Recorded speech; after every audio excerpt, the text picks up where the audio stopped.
Is that the light behind me too much? No. Okay. Makes it look like you're heavenly. I am.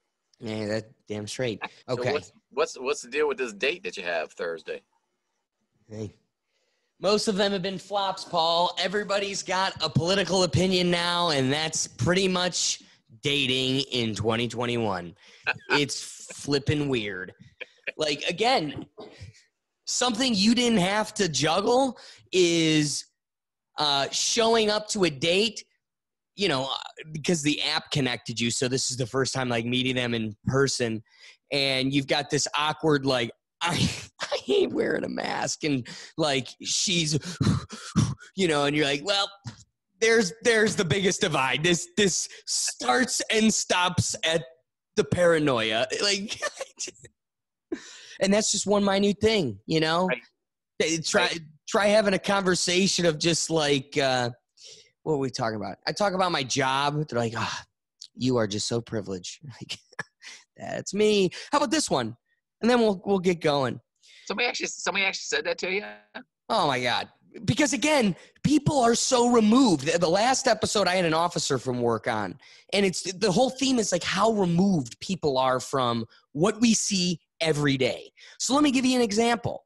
We had this girl who is a drug addict. She's homeless. She is brought in on some pretty serious charges.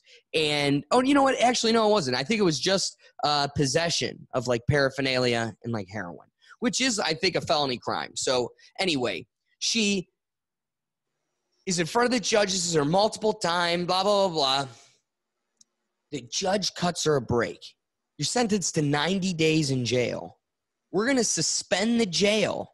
And because you're homeless and poor, instead of jail, we, the government, the people, the taxpayers, you, half of our paychecks, are going to pay for you to go to a facility. And it's like one of the nicest ones in Northeast Ohio. And we're going to hook you up with rehabilitation. Here's the problem. And this was brought up in the last podcast too. Problem with like these types of rehabilitation approaches is there are no lockdown facilities for rehabilitation. So it's all there on free will. So you have a verbal agreement. I'm going to suspend 90 days of jail for you if you do what's best for your existence and go to rehab instead of going under the bridge. And guess what? She gets dropped off by the police. She stands there, watches them pull away, and books it. So guess what? Now there's a warrant for arrest, and she's going to sit in a concrete box for 90 days. And, you know, the murmurs of the walls are like, well, good. Maybe that'll straighten her out. She'll still have to get, you know, sober there. It's like, that's not how that works. Yeah. She'll get it there. That's how that works. And even if she doesn't, is that the healthiest way to rehabilitate her for her to re-enter as a functioning member of society? I would think not. I hate to tell you this, but rehab doesn't work. It doesn't. The only time rehab works is if you want it to work. If you don't want rehab to work, it's not going to work. So what do we do about that, Paul? Kill them. And on that note, I think we're ready to start. What do you think? So I love that term, think tank. Think tank. I mean, you know what a think tank is? Like, how's a think tank go, James? Yeah, you know, they got cancel culture nowadays. You gotta watch what you say. It's getting real scary out here. Yeah, I don't think so. I don't know if I can take the conversation here, but we might as well. It's the Rethink Tank. Looks like you had a little bit too much to think here in the Rethink Tank. Hey, what's going on, everybody? And thanks for joining me again. I think this is the third time, but this will be a great time because the last time was taken from you. The great warlords above us, Big Brother, said you were not allowed to listen to Paul Brown talk because we got in the nitty-gritty and talked too much about Ohio State being a great football team. So aside from that, let me introduce my guest today and one of my favorite conversations, Paul Brown. Thanks for joining me, Paul. Hey, thanks for having me on, man. I appreciate it. I always appreciate it. Like you said, you know, the last time, I think I'm the only person that was on your show that Big kicked off. You are my first and only YouTube strike. 2 more strikes and I will no longer have a show. Thanks. So I have like a tree, and you were the first hack with the axe. This bitch is going down. If you guys remember, I had us all singing Timber. Let's cut to my sister singing Timber real quick. It's going down. I'm yelling timber. You better move. You better dance. Let's make the night. You won't remember. I'll be the one. You won't forget.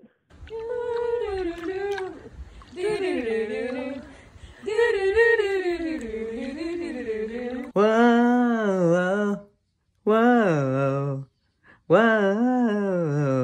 whoa. The bigger they are, the harder they fall. This biggity boy's a diggity dog. I have a Mike Miley Cyrus clothes off. Twerking in their bras and thongs. Timber. But like I said, it's all going down, and I got 2 more strikes until it all falls. So thanks, Paul. We got close. Not a problem. Anyway, hey, I want to apologize to you. I was going to apologize to you for being kicked off the last time, but then also need to apologize to you because when I called you up or I texted you and I said, "Hey, get me on the show again, man, and this is when we're going to do it, and this is what we're going to do," and it's like. And this is a good segue into, I think, our first conversation, the difference between their ages, the different generations. Our generation is, you need to listen to us because we're old, and we have the knowledge, and we know everything that's going on, and you young people don't know anything that's going on. And then the flip side is, you guys are old, you don't know anything, you don't know the technology, you don't know what's going on, nothing's happening, and so there's that battle between the two. Well, I think that's a great conversation to be had. But I want to say that I didn't perceive it like that. And for me, there was one thing I took away from my college experience, which is a theme that I preach all the time. And it is the theme, it will never get done unless you do it yourself. So whether it's getting your friends together, doing your homework, graduating law school, or just mowing the lawn, whatever it might be, it will never get done unless you do it yourself. This whole delegation and yada, yada, yada, you have to do it when you're working on mass quantities, like just giant production. You have to, but then your duty becomes you have to be able to find strong, reliable people that are not going to do it to your quality, but can do it close enough. Because the sad part is, and that's why the theme is what it is I know I have so much OCD and I want such perfection that there is no one out there that's going to do it to my standards. Right. So I either need to accept that or do it myself. And so more often than not, I'm finding myself doing it myself. Right. So I appreciate it. Or if you delegate it to somebody, realize that they're not going to do it the same way you would do it. They may do it better. True. But they won't do it the same way that you'll do it. So you have to accept the fact that it's not going to get done the same way. So are you willing to accept the way that's going to get done and move forward? Or, like you said, not, and just continue to do it yourself. So, no, I think that's a great point. And I do agree that there is also this generational element, though, where, like, see, there's 2 things going on. There are so many people that are like, "Oh, can I come on?" And it's like, "Yeah, we'll get you on." And then there's other people where it's like, I ask them and they're like, yeah. And there's so many floating out there that, plus I just have life going on. You made a point to miss golf, but I didn't miss any golf this summer. And so I have to find a way to get everything done, including golf. And right. So I'm just being pulled in so many directions that it's too easy to lose contact with somebody that's in another state, in another city that like you're not seeing every day. And so the problem with a lot of my relationships with people and friends is I've realized if you ain't doing it yourself, it ain't getting done. And so you start holding resentment. Like, I haven't talked to that person in a while. Like they weren't a true friend. I thought they were. And it's like, that's not the reality. They're just living their own life, and it isn't neglectful intentionally and anything in that realm. It is people are living their own life. So sometimes instead of getting resentful of, my friend in Columbus who I'm not talking to enough and da-da-da-da-da, he forgets me. Sometimes you got to be the person. Like, some of it's on you, and you got to call them. So I know I dropped the ball, and that you kind of saying that makes me confront it. But also, like, sometimes relationships require, you know, you to catch them when they're falling or slipping, and so I'm thankful of it. So it's funny because when you become a parent and your kids grow old and move away, us parents are like, how come Johnny never calls me? Well, it's because Johnny has a life. He has a wife. He has kids. He has 4 jobs. Johnny don't have time to call you all the time. And that point that you just made is like, that happens. And the other thing about the long distance thing, or the distance things with friends and acquaintances that you meet, it's like you can't keep all the acquaintances that you meet close at hand. Right. You know, it's kind of like you pick and choose the ones that they're either have the same political attitudes that you have, or, you know, we like play golf together, or whatever you have that keeps you connected for a period of time, you know, and even at that, you just never know. I remember when I was in the military, it's like nobody ever really connected. And the reason being is everybody knew it was temporary. You know, the guy that you your roommate, he might be there for another 4 months and he shipped off someplace else, or, you know, just somebody's getting out, or, you know, just it changed so rapidly that you really couldn't make connections. And so that whole time you really did not make a whole lot of, you know, friendships, unless you were in a weird situation, like if you went to Nam with, you know, and there were 15 guys in the foxhole and you all faced death at the same time. Something like that would bring you together. But just, you know, regular guy in the service, you don't connect. Same thing with college. You know, you connect maybe with 1 or 2, maybe 3 people, but everybody else that you were in class with and everything else they just kind of drift away. And that's the way life is. It is. And again, a lot of it isn't intentional. It's just the way life plays out. Right. I do want to pose, you know, because that is the conversation piece that you had brought up, is the young versus the old.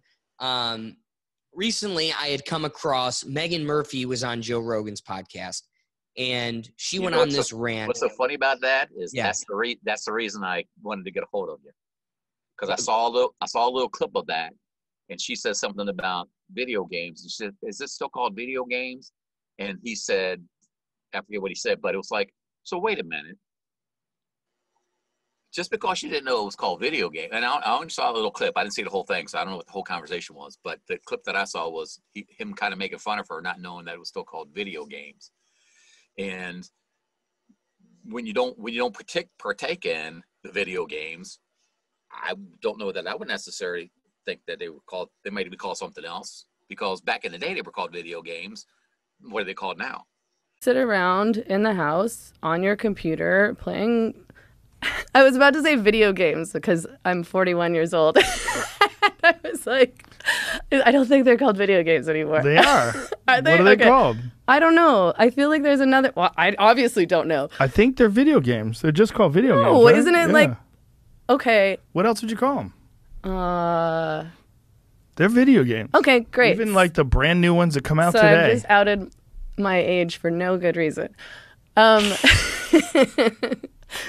Equal here a bit. You know, the 20-year-old who just joined your collective a long time. If you're 50 or 60 years old, you probably know in general a lot more about life and your work than a 20-year-old does. And yet, within a collective, everybody has an equal say. So, you know, the 20-year-old who just joined your collective has just as much to say, and it's equally as legitimate as what this 60-year-old... Like, it's disrespectful. You know what I mean? Like... Yeah. You know, kind of like, but again, like do you know what an LP is? What is it? No, that's my value that I can take from you, right? It's a long playing record, LP, long playing, and it was the big vinyl records that held anywhere between 6 and 10 songs on it, and you played it on a record player. If we play out the Megan Murphy conversation, she goes on to say, it's disrespectful that in this new hyper-connected world that a 20-something-year-old can have the same voice as a 60-year-old. And she says that I just think that's disrespectful. Now, moments before, again, she confuses video games. Now, to someone so removed from that could come off as like, why is that laughable? But the fact of the matter is, when you're really connected into the now, which is, again, there's a sliding scale here. As youth, you slowly get plugged in, and as elderly, you slowly get weeded out. Where you land on that scale really does depend on your age. It is generational. So in that light, when you have something like video games, and they are nothing but video games, like literally every person would shoot their neighbor for a PlayStation 5, and the highest level of this piece of equipment is still called a video game. Now, aside from that, take something like it hits, and, well, I got to beep it out again, the boogeyman germ that came from a bat or came from a lab. That thing, it stopped the whole world. And everything had to adjust and change for it. Specifically, something we both were striding towards, the legal field. I run a courtroom that is 100% through Zoom. And the same person who doesn't really recognize why video games is like why is that relevant, for sure could not run Zoom. Right. Like the breakout rooms, like I experience it. The judge needs a 20-some that knows nothing about the law compared to her. She is I am so lucky to have a door that I could just go like legal question that just popped in my head and be able to bounce it off of the no. And so that same entity relies on the 20-something-year-old just to deliver justice. And so the heart of that point is when you have Mark Zuckerberg, somebody in control of a platform that controls elections, controls societies, is huge and effective. When he's finally sitting in front of the Supreme Court, we can't afford a Ruth Bader Ginsburg going, what's a like? Like, we need to we're well past that. We need people that can dive into algorithms. I want to get into the nitty gritty that may be detached from some people that never lived it. And again, I can't also ignore, I need to know what an LP is. I need to be reminded of tradition. There are so many things that I can learn from a whole nother perspective that I am beyond ignorant to. So the point to Meghan Murphy is, as much as they have value to me, it's just as ignorant to ignore the value we have to offer in this hyper changing world. Exactly. But I think the problem is, and that's what I was alluding to when it comes to the generational gap.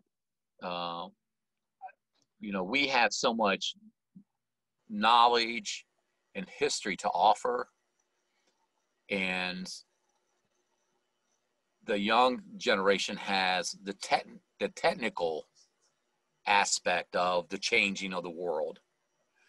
And it's no different than when our generation was teenagers or 20-year-olds. We were going through a minor technological change, nothing like it is today, but a minor one. But our parents, like television. Our parents never had TV growing up, so now here's a new medium that's coming out, and it's we know about it, they don't, and so again you have the generational gap. Again, the people that are older, the older generation has the knowledge and the history, and history is very, very important in the fact that if you're not careful, history will repeat itself.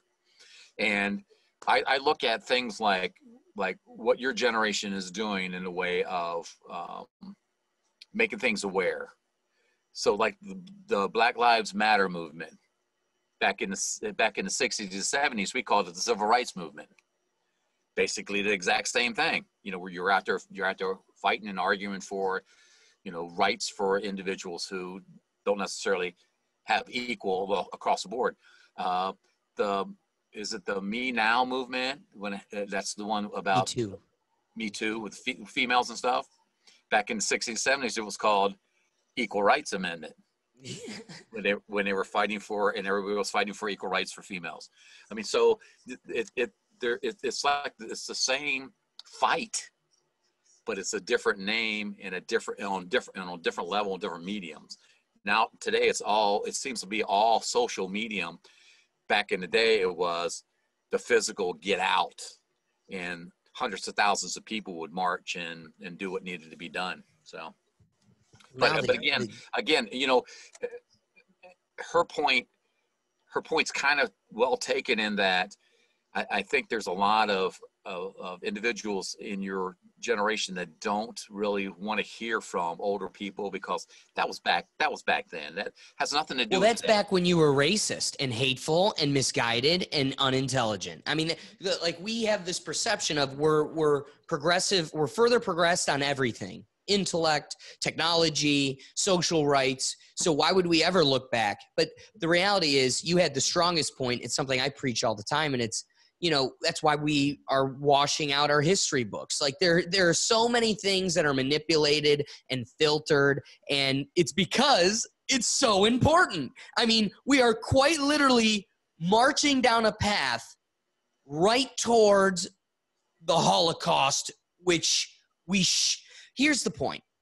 I had a semester in English class where we stopped English in 8th grade, the second semester, and we taught the Holocaust. We read Anne Frank, The Diary of Anne Frank. We read all these autobiographies and watched documentaries and all of this content, and was all focused on the Holocaust. And actually every class we went to kind of piggybacked off of it. You'd go to history class, he'd teach you some new stuff. Even, you know, you go to, anyway, I digress. I thought that was an extremely impactful class. My grandmother, we're not even Jewish, hid from Nazis in Greece, carved out trees. I mean, I've told stories before on here, and she came and spoke to our class, the whole school, because you know, how valuable it is to keep the memories of these people and their lives alive. Right. And the problem is now we become so sensitive and everything's become so washed that our blue ribbon school system threw that out. We don't even do that anymore. Not only do we not do that program, we just don't teach it anymore. And then we slowly creep towards it. It's really weird how tethered the two things are. And, you know, you've got my body, my choice on some issues, but then take the jab or execute them on the others. And listen, I did my duty. When you tell me I got to wear a mask, I wear it. When you got a state issued, you know, injection, I let you put it in me like a chemical experiment. But at the end of the day, we got to at the very least be able to have these conversations. And the value that negates Meghan Murphy is there is so much value in the older generation talking, and I got to believe there's a lot of value in the younger generation talking. But the biggest value that trumps them all is the conversation amongst the two with each other is very significantly a better voice and perspective than either have to offer. And so I think she's nuked by the fact that you can't just choose one, even if one is more valuable than the other. And I'm with you. I think history is way more important than the future we're heading towards, because without a track, we're just a misguided train running through the woods. Right. Yeah, you have to have some kind of direction as to where you're heading, and just not willy-nilly out there. So a transition into you were talking about wearing somebody told you had to wear a mask. You had to get a shot. One of my other talking points I wanted to talk about is when did it become norm for people to bully rule followers? So there's a rule, okay? There's a lot of rules I don't agree with. But if it's a rule that I have to follow in order for me to keep my job, not go to jail, keep my family, whatever the case may be, I'm going to follow it. Right. May not agree with it, but I'm going to follow it. So, and this came to light last week one day. I'm driving along and I'm driving the speed limit, right? And you got these guys that come up behind you and they're on your tail, and they're giving you weird looks in the mirror, like, what are you doing? And then when they get a chance to pass you, they flip you off or honk the horn or whatever. It's like, dude, I'm going the speed limit. So at what point in time has it become okay to harass and bully people that are following the rules? I don't know. So who's being harassed, like analogously in this scenario to you driving the car? I'm being harassed because I'm following the rule. What's the rule that you're comparing it to? I'm going 30 miles an hour in a 30-mile-an-hour zone. Okay, so we're just talking about speeding. You're not comparing it to. For right now, I am. Okay, well, there's a couple things. Let's talk about just the speeding thing. Yeah, I agree with you. And here's the deal. If you're going 30, if you're going 25 first, I want to lay that on the groundwork that I will post it in the description. There are psychological studies that show 25 miles per hour is too slow for the majority of the human psyche. It's just, we need to go faster. 25 is too slow for us. It's crazy, funny, but why is it 25? Because you're near a school, because there's kids around. So there's a policy importance that overvalues it. But I just want to point out that there's a psychological, biological aspect to this. I'll buy that. But let's go to 35. I just wanted to talk about 25, but let's go 35. If you're going 35, and I am a sexy, eager to get somewhere 27-year-old in my hot rod red Challenger, I am going to be irritated that you're going 35. But that stays within my driver's seat, right? I'm not flipping you off. I'm not honking my horn. I'm not riding your ass. I may go, fucking old guy, but it's staying in my car. And most of all, I'm probably jamming to my music. So I'm in love with being in my car. Everywhere I drive, I go, I am so thankful. And in light of that, I'm probably more lost in just loving being where I'm at. But I will go, I wish I was going 40. But you're going 35. But I got to say, the second you're going 33, the second you're going 32, because now here comes my next contention. Contention 2 is this. We were taught since day one in driver's ed that 1 to 5 miles per hour over the speed limit is 0 points on your license, and you likely would not get pulled over. They don't pull you over for 5 miles per hour. And it's become such a thing for 3 decades that now every human drives 5 miles over. That's it. Like, I don't know what it is. It may be different in Maryland. But in Ohio, every human's driving 5 over, except for that one old guy. So there's a balance here. The second you're going 32, I am irritated. I'm not going to flip you off, but I'm probably going to get close so you realize, like, come on, buddy. Like, let's move your junk. Because still, 30, all of this is still slow. I'm trying to get somewhere. And I got still my 20/20 vision and hand-eye coordination like a sniper. I will stop. But that's the risk. And listen, now I'm ranting. But all I'm saying is, I believe if you're going 31, I'm going to get irritated. I'm not going to flip you off, but I'm going to be like, come on. But at 35, I will respect you because that's the speed limit. You're going legally. 40, I'm going to go, good guy. Yeah, good guy. So I like that point. And if everybody did that, I put cruise control on. So if I'm in a 30, yes. 40, 50 mile an hour, cruise control 50 miles an hour. So I'm cruising along. If you want to go faster, good for you. But guess what? I'm not going to go any faster. Right.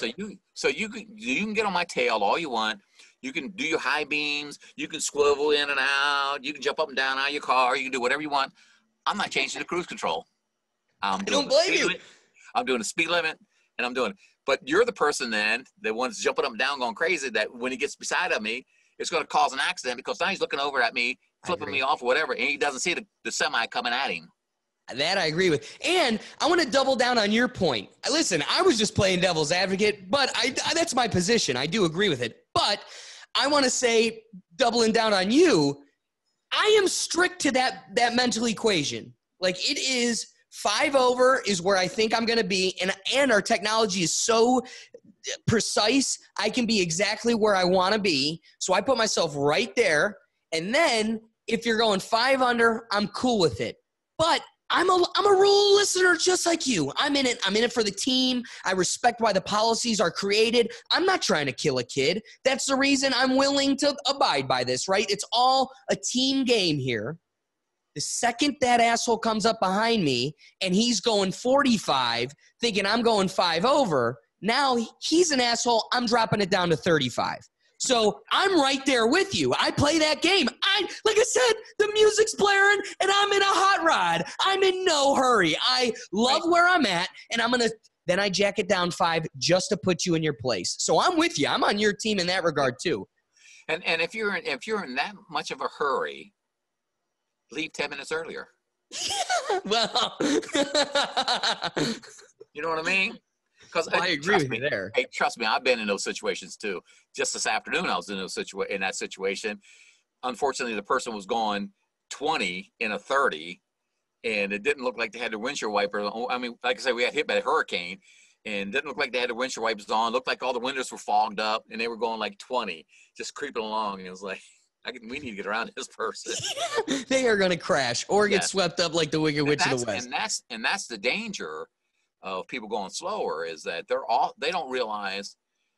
I don't think people realize that when you go slower than the speed limit, you cause just as much accidents. Maybe not just as much, but a lot of accidents as you do as you're going fast. That's my favorite point you've made. I completely agree, because that's the thing is, like, going back to the philosophies taught into us at Driver's Ed. And the reason it was literally across the street from my studio. And another thing that they kind of preach is the flow of traffic. Like, what's the speed limit? The speed limit is the flow of traffic. So there is a rule that, like, if traffic is going 35 on the freeway on a 70 mile because it's torrential downpour, and you come in like that asshole, there's always that truck. Listen, I was coming home from Harrisburg. This was like one of the last semesters, and it was the craziest rain I've ever driven in my life. My mom's having a heart attack in the back. Even my dad's, I'm just gripped. And then you had those trucks just, and then there were a couple semis too on top of it, not just your pickup trucks. Just, and that's illegal, because a lot of the philosophy is the flow of traffic, not the speed limit. So it comes back to, if everybody on the road is going 40, I'm still going to lean towards that's more the speed limit than it is what's painted on the board. But you're right. Black letter law, it is 35. But the philosophy, policy rule is flow of traffic. Right. So I have this young guy that works with me. He just graduated high school, and we were talking about speeding, but we were talking about stop signs. Why don't people stop at stop signs anymore? And he said, it's not really like a rule that you have to stop. It's like a recommendation. That's not true. But again, I don't know if he got that in Driver's Ed or what, but that's what he said. He's not me, so don't be projecting my philosophies on that guy. All I'm saying is he hasn't been caught yet. You're right. But a lot of people haven't been caught yet. It's like, but if you know what? I have been seen going 5 over, and they go, "I bid you adieu, my good sir. Come on through." That's what the officer does every time I watch him. Right. Yeah, and that's my thing is, one of my pet peeves is the stop signs. I mean, well, you know what? I want to further your point. My uncle, like I said, we have the shopping center. My uncle lives, his building is right behind here, so he sees all the heavy traffic comes through here. His biggest gripe, one, this intersection's wild. They're always just honking horns at each other, flying through intersections. It's nuts. But you always have mainly motorcycles, but also cars with the illegal exhaust, like where it's incredibly uncomfortably loud for everybody else. That drives my uncle up a wall. And he goes, "I want you to go to work, ask the judge why they don't enforce that." And I didn't do that because I'm not a moron, but I went to one of the officers I work with and we talked about it, and they were saying, like, How do you measure that? You have to have a special piece of equipment, and you got to be like right up. The whole thing is so particular that it's almost an unenforceable rule. And even if they wanted to, now it's distracting them from more important things that they need to police. And it's this quagmire where it's like the stop sign, you can't have a guy post it. Here, let's take it to another realm. I am not pro video cameras for video tickets, or that's what, camera tickets for speeding. I'm not a fan. But Paul, why? Because I like to speed. So, I'm just being real, but the part of it is I want to be able to go 7 or 8 over, right, on the freeway. Right. But there's a camera waiting to get you. And now, only because you caught me, do you have a fleet of constitutionalists coming out. I would be one to get on the bandwagon of just like, this is unconstitutional. Why? Just because I don't want to pay the ticket and you caught me. Right. So, following that same theory, how do we feel about putting camera tickets or cameras at stop sign intersections? Because at the end of the day, it goes to your point of like, it just is too much to police. Like, it would be too much to just have someone post at the stop sign. The only time you get caught is when you do it in front of one on the street. You know what you could do though? What you do is have some really old guy that's retired and don't have anything to do, sitting out there on his lawn chair, and everybody that goes through, he snaps a picture of him. That would be amazing, because you have a right to confront your accuser. And I would appreciate that more than the cameras, and it eliminates the constitutional element because I get to confront there's my accuser. It's a citizen, even more so. We have citizens arrests that are written into our law. We have an understanding that we have the right or duty or ability to police each other. I'm okay with that. I'm okay with that over an algorithm or a camera, like a robot. That'd work. Let's make it happen. Put some old people to work. Paul, make an app for it. It'll be like Uber for stop sign intersections. Well, no way, man. Now, see, now you're getting to that generational difference again. No old guy's going to use an app. He's gonna have a piece of paper and a pencil writing down your license plate as you go through.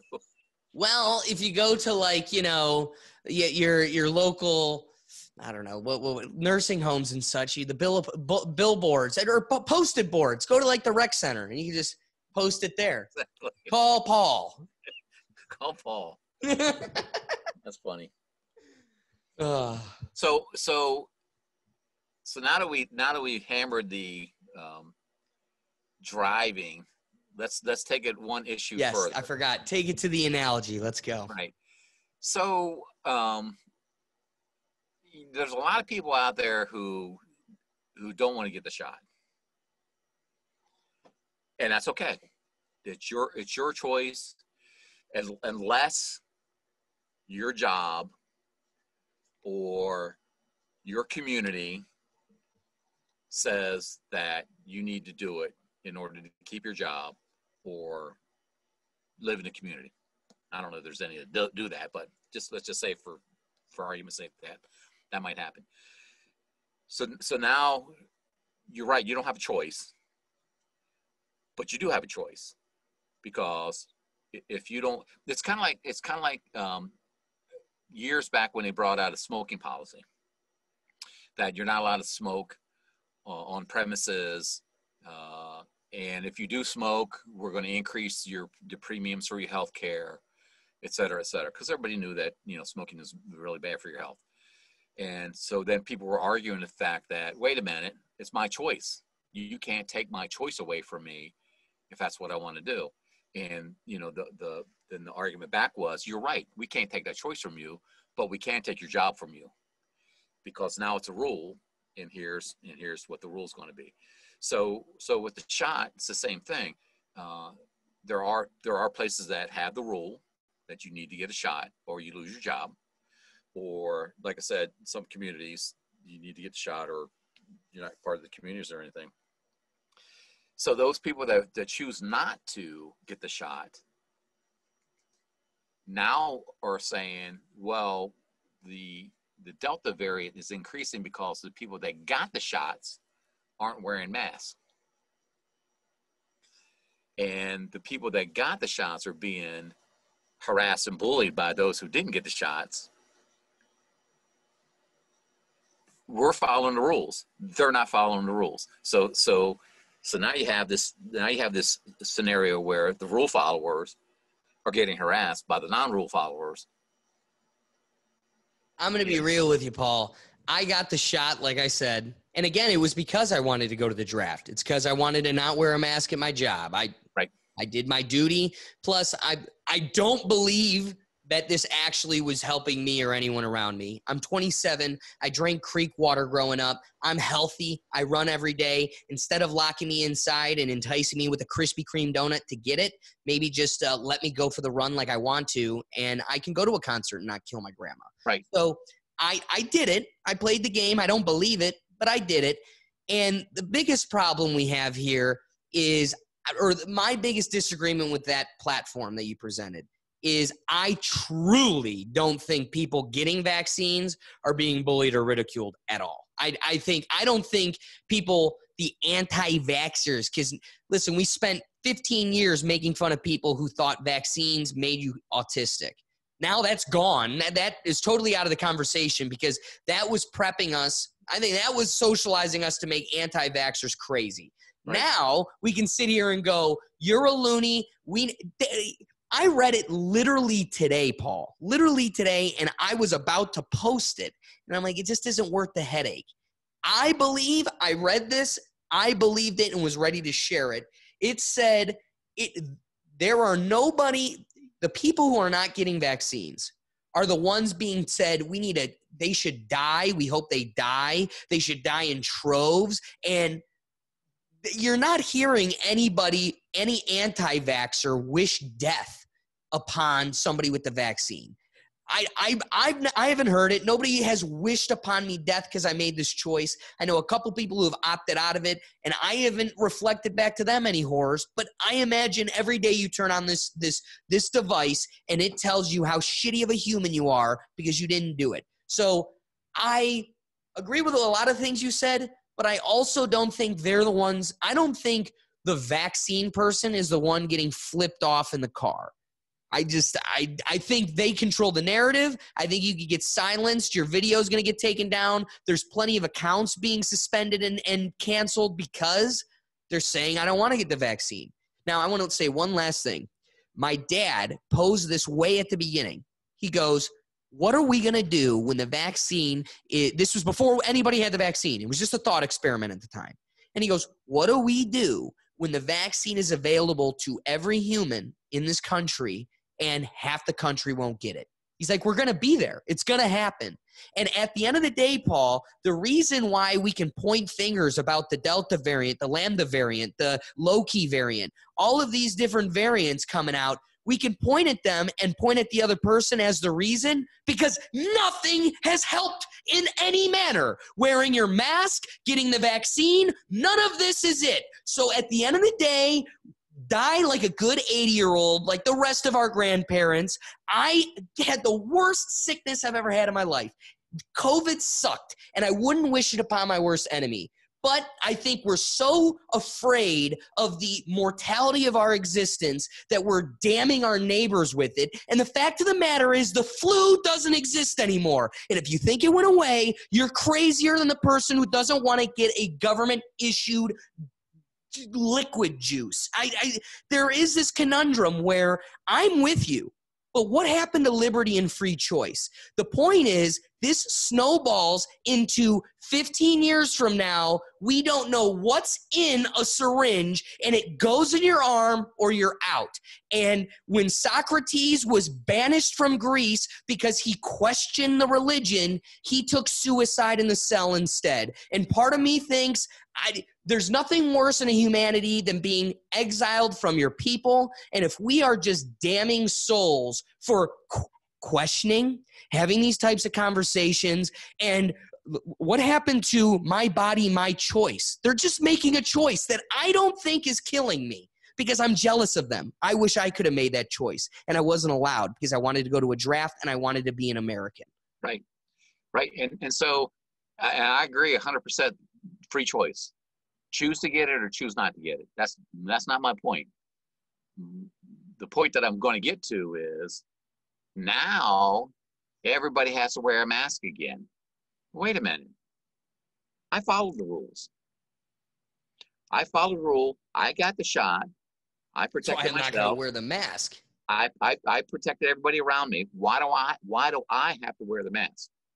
Because I'm not the one that's causing the Because situation. you're allowing yourself to listen. And they're at the end of the day, that is where this road leads to, is we either stand up for our rights or allow them to be taken. Because again, here's the deal, Paul. We have to agree that the Lord and Savior who comes on our screen and goes, Dr. Fauci goes, this is the Lord in Scripture for the day. If that's going to be the way we get our information, we have to acknowledge that at one point in this timeline, Fauci boy goes, masks don't do anything.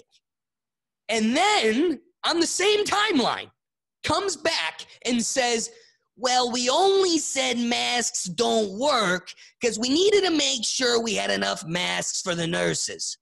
Okay, so what I'm taking from this, Paul, is you are not telling me what the truth is so I can evaluate it and come to my choices, my decisions. You're telling me what you need to tell me so you can get the results you want. And trust is out the window. My ability to evaluate the science is out the window. They are manipulating how about this one? You can't have, when people say try hydroxychloroquine, try all these alternative views, and they work for other people, and we ban them from Facebook, ban anybody from whoever shares it, we ban them. Now we put them on a list somewhere because they're an American terrorist. It's like, where does that lead? But also, what happened to trust? Science is a system, not a scripture textbook given from the government. It is, we test things, other people criticize it, and if it holds true, then it is the closest thing to fact we have in this reality. But we've eliminated the system, and now it's the priest behind the wall. He just tells you, do 3 Hail Marys and bow to the gods, and you're okay.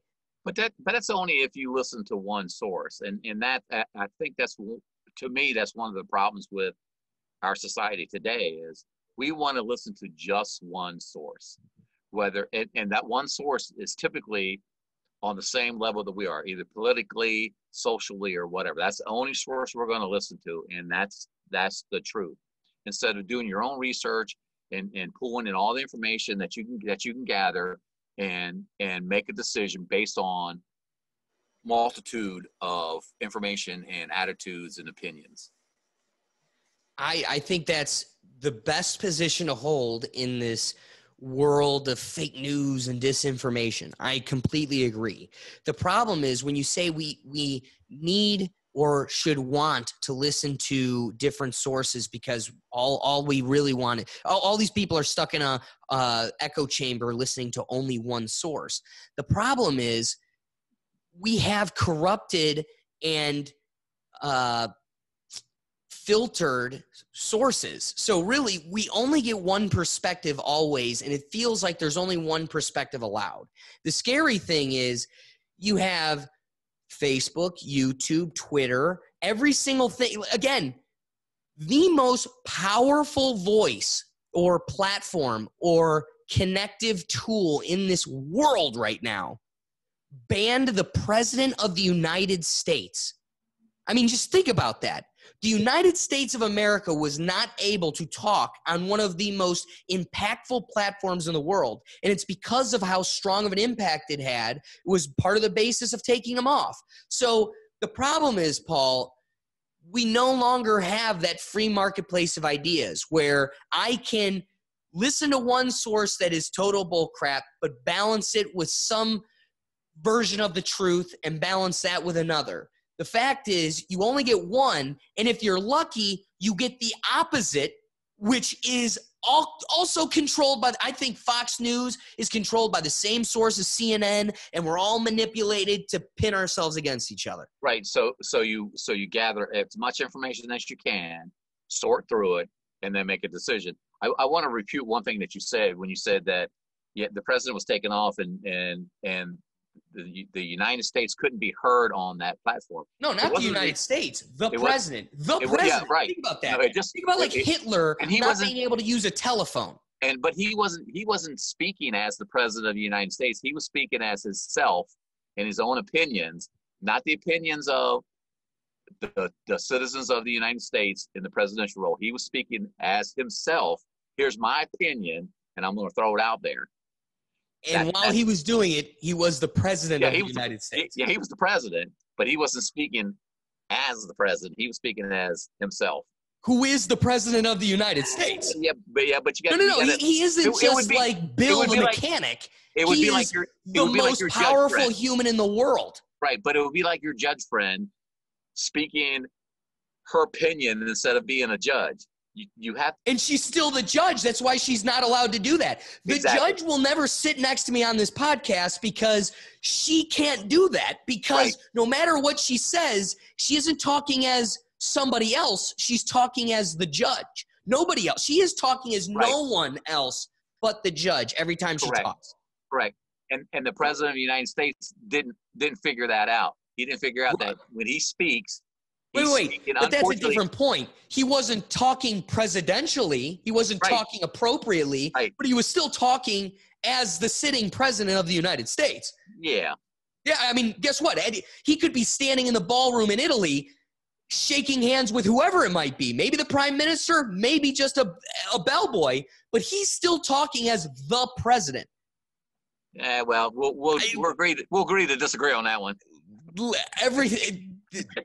Every action of his holds way more weight than even the people in charge of his schedule standing behind him. Agreed.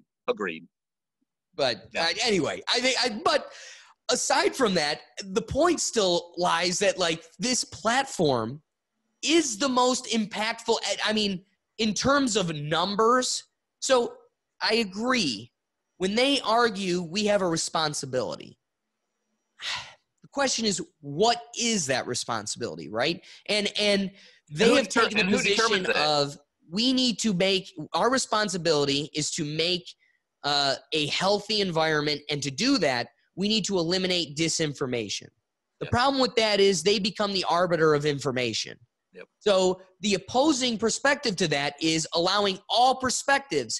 And yes, do we have a moron sitting as president saying dumb stuff? Yes. But also there are a million other people on every tweet destroying it, refuting it. So again, you can't mute the one voice but allow the a million. That's just, it isn't fair, because guess what? The logical person goes, only one moron says this. A million other people say this. And now I get to evaluate it on its Occam's razor. It's a lot more likely that a million people are correct, but also how we need to be able to be aware and go, whoa, like Animal Farm. Holy crap, a million people are misguided. Because guess what? You should be able to make the same argument that every time Joe Biden tweets, there's a million people who are moronic at him too, or not. So one of the groups of a millions are not morons. So the fact of the matter is you got to be able to let them all speak for us to be able to figure out who's the moron. Right. Or maybe they all are.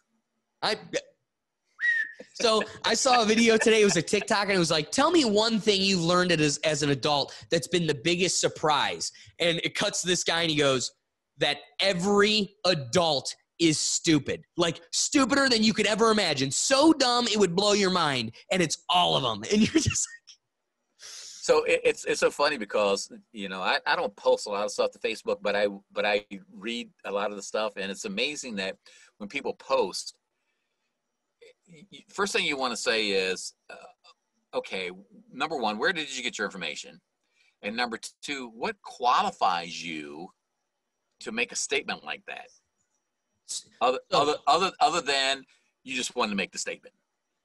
So you teed me up like a game of t-ball, because when we had this conversation about the experiments Facebook does on us and everything else, Facebook, this is fact. Not enough humans know this. And again, this gets back to why Ruth Bader Ginsburg can't be just now discovering what a like is, because we're well past that. And some of us are akin to it. But you had Facebook make an illegal agreement with the government that we are going to do an illegal experiment on our users. And with the results, we will turn them over to the government. Because what was going on was Facebook, Twitter, YouTube, all of these platforms were brand new. The internet's brand new. All of this thing, it's happening super fast. And the way they were able to evade litigation and rule of law, some kind of limitation, just now we're starting to see conversations about it because we've got so many kids killing themselves. But before, there was no conversation about laws on Facebook, all of this stuff on controlling what they're able to do with their users. And the reason was the government had this backdoor deal, like we'll look the other way as long as we get access to the information that you are pulling from these users. So one of the experiments they did was to see how they could get users to engage with the platform more. And what they learned was the more upsetting, aggravating, and or what you would view as inappropriate, the more uncomfortable material or antagonistic material I put in front of you, the more you engage. So now we're wondering why kids are killing themselves at such a high rate. We have algorithms that are purposefully upsetting you because and it's making these Facebook cat fights and all because it increases user engagement. And so when you sit back and you're using these platforms and you go, I see my buddy Kemp every weekend, but I don't see a single post of his on Facebook. But that guy that I haven't spoken to since 8th grade in high school, I see everything he posts and it drives me up a wall. And that's purposefully done, right? So there's this aspect of like, how about this one? It should drive us nuts that on Facebook you have an article on North Korean relations. And on every article, look for it next time you're scrolling on Facebook, every article has parentheses, approximately 2-minute read, approximately 4-minute read. Well, I'm going to tell you something right now. You can't read the depths of our relationship with North Korea in 3 minutes. It just isn't possible. So now what you've got on Facebook are articles full of bullshit, most of them negating the title by the last sentence. But what you're sharing it for is the title. So now we've got all these misinformed morons sharing everything because they are getting their information and building their reality off of misleading titles. And so when you go, these people are dumb. It's like, yeah, that's what Facebook's breeding purposefully. Well, and if you follow a lot of people that's on it, they are. It is true. Facebook has become a great beacon for the people you just got to avoid. Right. Amen to that. Yeah, like I said, I don't hardly ever post anything on it. I just follow and just read. To me, it's like how can you make a statement? It just logically does not make any sense how you can make that statement. I mean, look at it, break it down. It just doesn't make any sense at all. But then you can't argue with them because they believe 100% that what they said is absolute truth.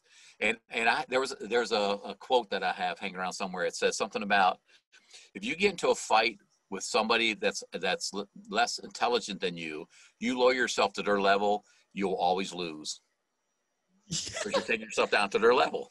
It's true. And so it's like you can't argue with them. Just can't.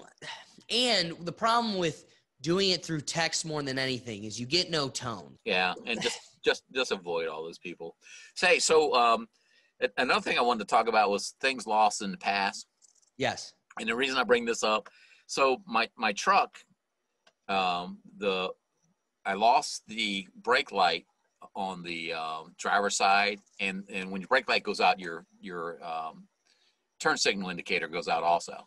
Okay. Right. So I'm driving around, and of course, again, you have those guys that want to get up on you and turn signal, blah, blah, blah. So I get up to make a left-hand turn, and I do my hand signal out the window. And I'm thinking to myself, why am I doing this? Nobody knows what it is. Right. Do they even teach it in driver's ed anymore? They do. I do know that. I mean, but again, but here's my thing.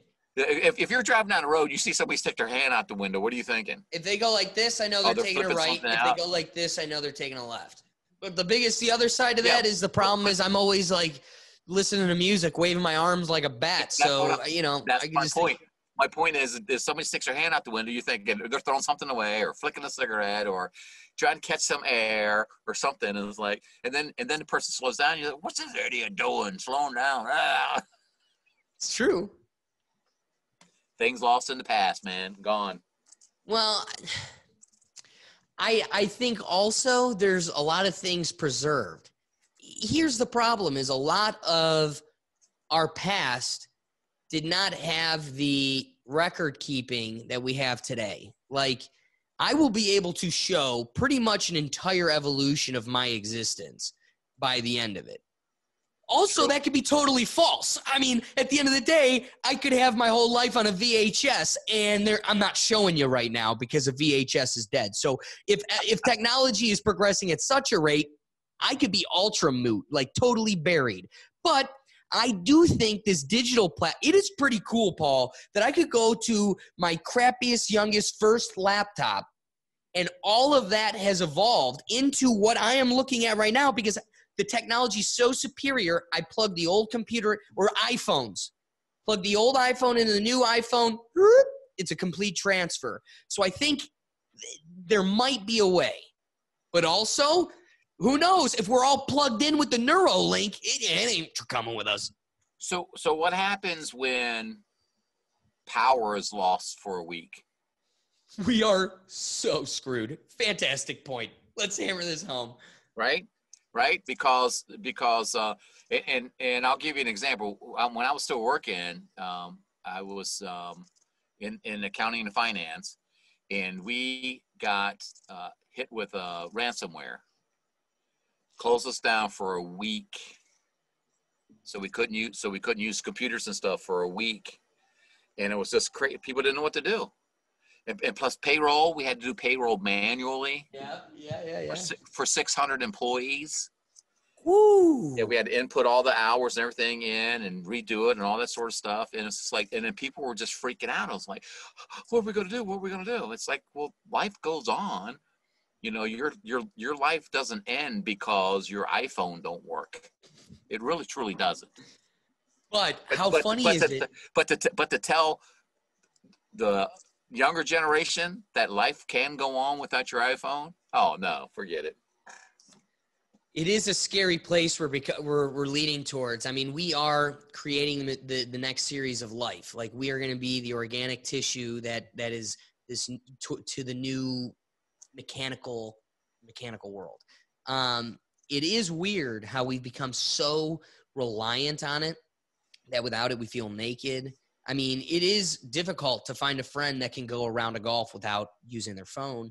You know, I'm just texting real quick. It's like I go out of my way to make it a point that when I'm playing golf, I'm not looking at my phone because, you know, you've got the Joe Rogans of the world that say, I remember he recently just said he went like 3 days without his phone, like no phone, and how refreshing it was. And it's like, for that to be a foreign, crazy concept of like just not you being plugged in. I mean, again, now we've become so conditioned to where, like, when I get a notification that says you've averaged 6 hours, your screen time average of 6 hours a week, you're like, holy crap. And it's like, well, you know, half of it's because my phone screen's on for 3 hours listening to a podcast and da-da-da. You poo-poo it. You come up with your excuses. But at the fact that you stared, there was some artist did a rendering. He went through big cities of people, like, you know, walking through,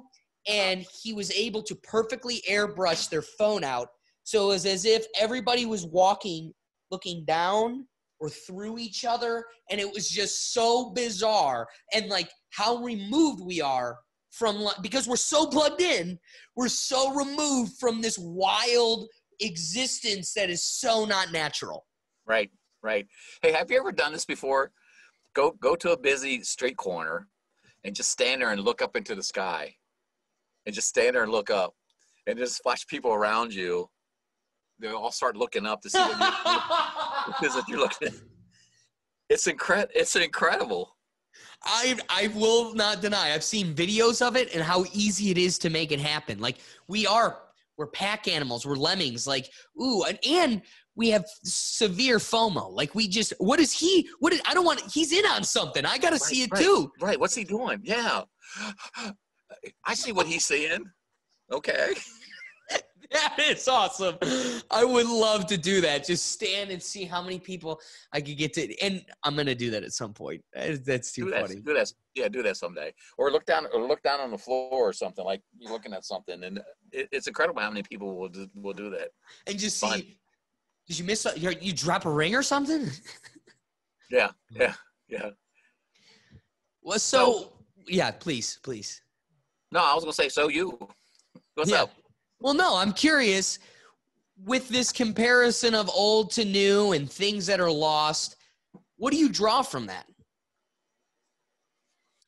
So I think it's great that technology has been able, in every generation, there's new technological advances. Way back from the Stone Age, they had fire, and then they had a wheel, and then tools, and so everything progresses. And the reason that the technology is progressing is it makes life easier. It makes the task that we're doing easier and more efficient. For what? The ultimate goal is so we can do less and have more time to do nothing. Yeah. You're right. And so as technology keeps coming along and keeps building up, eventually we are going to do nothing. The technology will be doing everything. You're right. You're so right. So and one of the things I think that we have lost that I think was so important way back is face-to-face communication. I agree. And knowing your neighbors. If you ask anybody, do they know their neighbors? Very, very few people are going to say, yeah, I know all my neighbors, because we don't do that anymore. We don't greet somebody that comes into the neighborhood, and we don't have block parties like they used to have. We don't have, if an ambulance shows up down the street, we don't go down and the next day make sure everybody's okay. Do you need anything? Do you need your grass cut? Here's a pie. We don't do any of that sort of stuff. It's kind of like we want to know what's going on, but we want to know what's going on behind our door. I don't want to come down and talk to you because I don't know why. I don't know why people don't want to go down and talk to people, but they just want to stay in their own little world. And how weird is it that as humans have become more connected, we've become more disconnected? Exactly. I think it's this, we've lost social skills. We don't know how to socialize. We've replaced it with text and posting. What's hilarious to me, Paul, is I feel exactly what you're saying. And I'm an old soul raised by immigrants. And so, we take pride in our yard. We try to build community. And I lived in a neighborhood where everybody looked out for each other, yada, yada, yada. But as older families moved out and newer families moved in, you don't agree with things they're doing, how they raise their kid, but that's none of your business. Right. Then, signs go in yards and, I'm going to be real with you.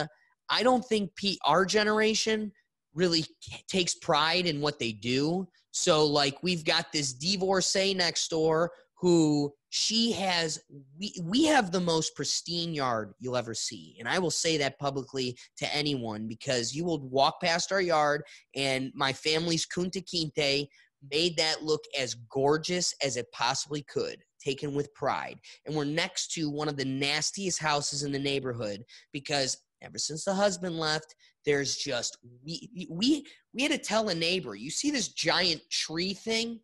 This is a weed that's grown so long And now she just thinks it's a bush that's always been there, to the point where that neighbor has brought it up to her and now it's finally gone. It was there for like 8 years. So this yard is destroyed. Community is being lost with the newer as they come in and new ones, or as old ones leave and new ones come.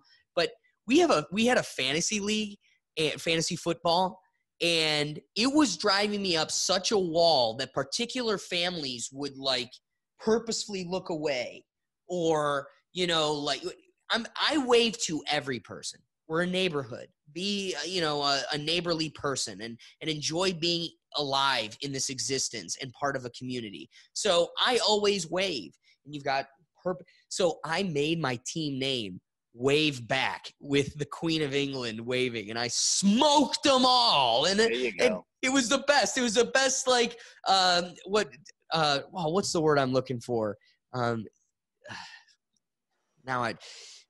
What's the word where it's like aggressive but not? Pacifist? No. Whatever. I'll cut it in.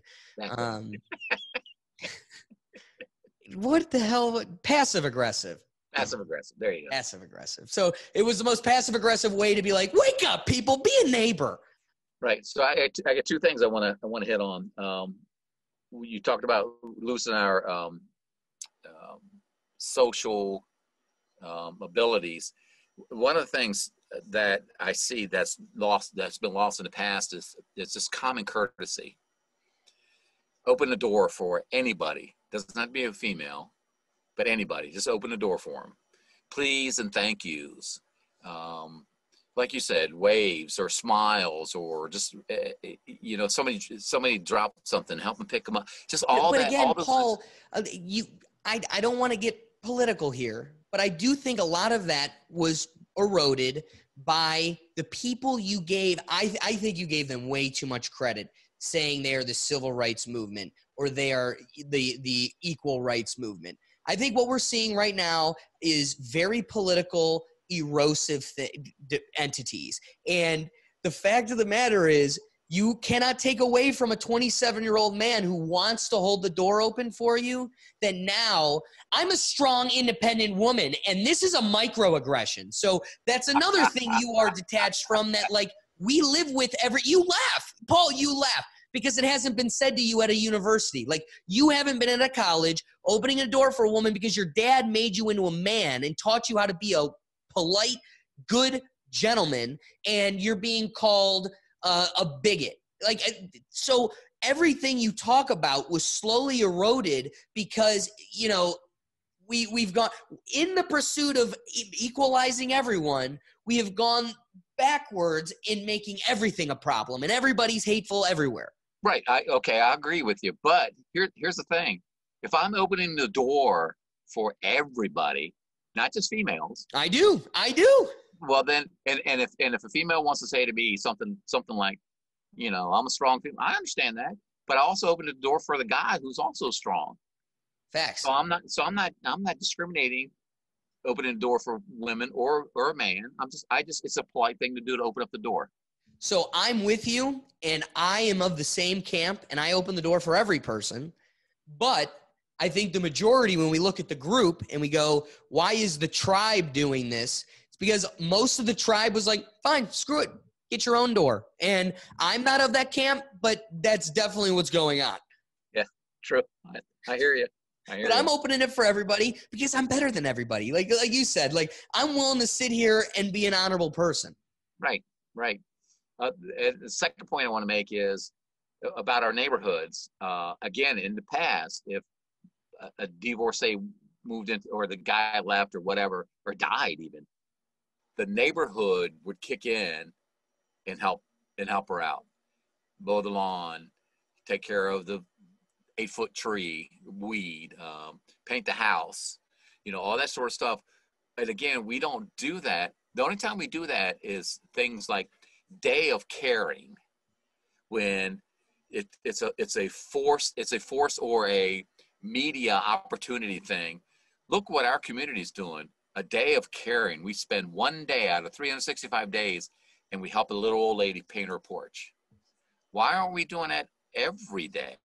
I agree. doing stuff like that. Anyway. Well, that's a sad road we're going down because people don't do things for, I'll leave you with this. Kant, the philosopher, said when he evaluated morality in the metaphor of helping an old lady across the street. If you help an old lady across the street to help her get across the street, that is morally good. But if you help the old lady across the street because there's a cute girl on the sidewalk who's going to see you help the old lady across the street, the same act is not morally good. So the concept here is we no longer are doing things for the virtues of themselves, but we are doing things for the result, the reward, hey, I'm not giving a homeless person $50 without it being on Instagram Live for everybody to see me give him $50. Because now we live in a world where if it isn't documented for every person to like and see, it never happened. You never met Bill Cosby. You never met Adam Sandler without taking a picture with him and making it your profile picture. Right.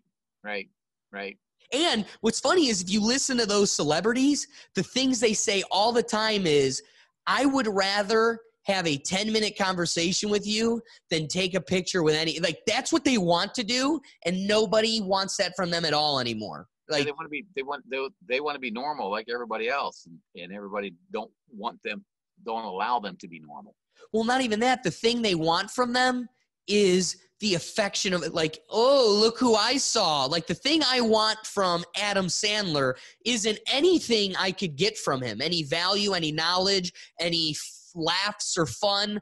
The only thing I want from him is the ability to make my other friends jealous. And the only way that happens is having a profile picture to show it to. Right. Exactly. Because the story ain't going to work. And they're not good at telling stories like me. So. Plus they don't care about your stories. And that's I think it's the thing. I think we worry too much about what other people think or how other people build us up instead of worrying about how we build ourselves up. Just like that. So if I had an opportunity to have a conversation with Adam Sandler, for me that's great, man. I had a conversation with Adam Sandler, and I might not even share that with anybody. Right. But because that's a lost art. Because I had it, it's mine. And if I don't share it with anybody, it's still all mine. Yes. But now we live in a world where what's mine has no value unless it makes everybody else want it. Yeah, exactly. Yeah, and that's sad. It is sad. Well, Paul, I think we stayed away from Capitol riots and crazy Ohio State champions. So I think we're safe in this episode. What do you think? Ohio State has champions? Oh, just to keep a whole brick full, a whole library full of them. Oh, please. Maybe not the last one, but a whole library full of them.